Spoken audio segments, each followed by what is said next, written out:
تماشای تو خوشترین حادثه است، تماشای هر روز تو کارمه. واسه من یه منشور داره جهان که کلش فقط دوست دارمه.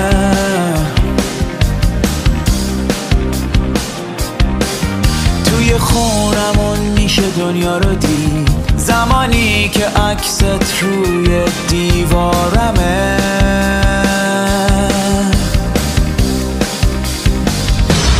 یه بغض عجیبی تو لبخندته که دنیا نمیفهمه اون از چیه. تو این دوره‌ای که نفس میکشیم همه خنده های تو تاریخیه. تو خود حس عاشق شدنی، تو همه اسطوره های منی. واسه من تو هر روز این غربت تو خود وطنی.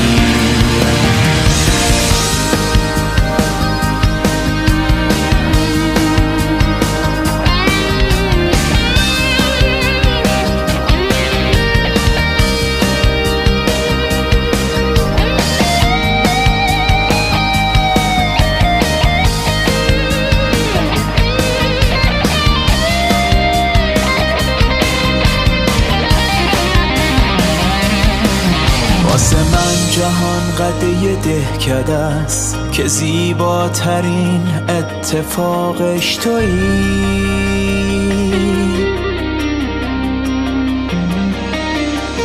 یه وقتایی حتی مثل خونمه که هر گوشه هر اتاقش تویی.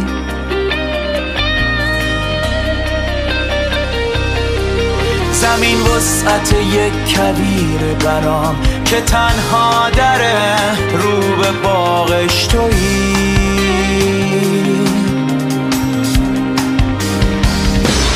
یه بغض عجیبی تو لبخندته که دنیا نمیفهمه اون از چیه. تو این دوره‌ای که نفس میکشیم همه خنده های تو تاریخیه.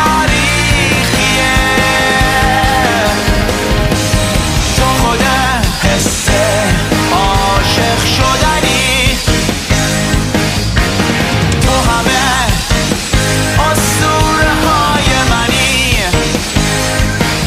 واسه من تو هر روز این غربت تو خود وطنی.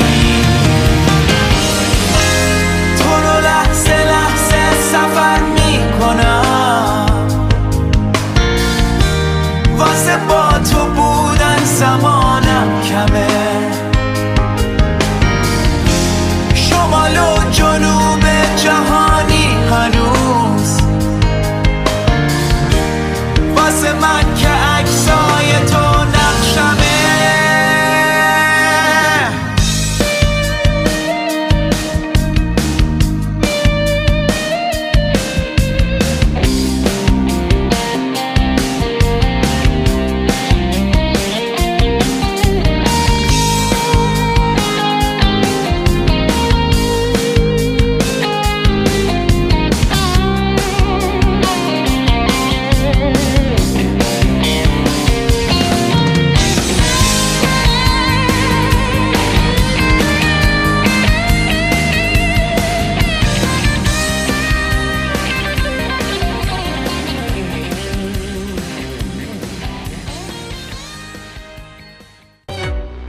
خدا همین نزدیکیاست تو عطر گلدونای یاس، تو ساعتای ناگزیر، تو لحظه های ناشنا.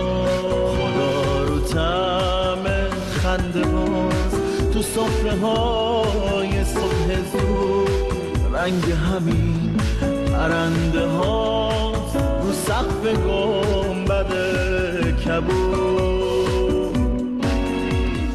یه روز تازه مثل تو یه صبح دیگه خداست، فاصله ها رو خط بزن، خدا همین نزدیکی هاست، نه از تو